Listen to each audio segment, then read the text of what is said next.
15ஆம் நூற்றாண்டுக்கு இடையில வடுகர்களால் கைப்பற்றப்பட்ட மதுரை விஸ்வநாத நாயகனால ஆளப்பட்டு வந்தது.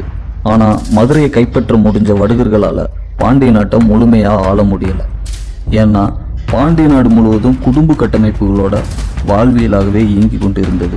இதனாலதான் பாண்டியர்களுடைய குடும்ப நிர்வாகத்தை வடுகர்களால் உடைக்கவும் முடியல, இந்த பாண்டிய பண்பாட்டை வடுகர்களால் புரிஞ்சுக்கவும் முடியல.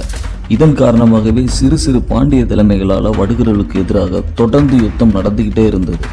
இப்படிப்பட்ட குடும்ப முறையை உடைக்கிறதுக்காகவே உருவாக்கப்பட்டது தான் பாளையங்களும் பாளையப்பட்டுகளும். பாலமு என்கிற தெலுங்கு மொழியில உருவானது தான் பாளையம். இதுக்கு படை முகாம்ங்கிறது பொருள். கம்மாவர் இனத்திலிருந்து உருவாகிய ஆந்திராவை ஆண்ட காகித்திய ராஜ்யத்திடம் நடைமுறையில் இருந்த பாளையக்கார ஆட்சி முறையை பாண்டிய நாட்டில் குடும்ப முறையை உடைக்கிறதுக்காகவே மதுரையில் அமல்படுத்துகிறாங்க வடுகைங்க.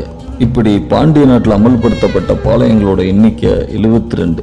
இந்த 72 பாளையங்களில் பெரும்பாலோர் மறவர், கல்லர் மற்றும் வடுக சமூகத்திலிருந்து வந்தவர்கள். இந்த வடுகர்கள் மறவர்கள், கல்லர்களை தேர்ந்தெடுப்பதற்கான காரணம் என்ன? சங்க காலம் தொட்டே மருத நில குடிகளான பாண்டிய, சேர, சோழ நாடுகளுக்கு இடையில் உள்ள எல்லைகளில் விரிகிறதும் குறுகிறதும் காலங்காலமாகவே சில மாற்றங்கள் நிகழ்ந்து கொண்டே தான் இருந்தது. இந்த மூவேந்தர்கள் நாடுகளுக்கு இடையில உள்ள எல்லை பகுதிகளில் குறு குறு நாடுகளாகவே மிக அதிகமாகவே இருந்தது. இந்த நாடுகளை தான் அகநாடுகள் அல்லது கூற்றம் அப்படின்னு குறிப்பிடுவாங்க. இந்த அகநாடுகளை சேர்ந்தவர்கள் தான் மறவர்களும் கல்லர்களும். கருத்தியல் அடிப்படையில் இந்த அகநாடுகள் அனைத்துமே வறண்ட நில பகுதிகள்.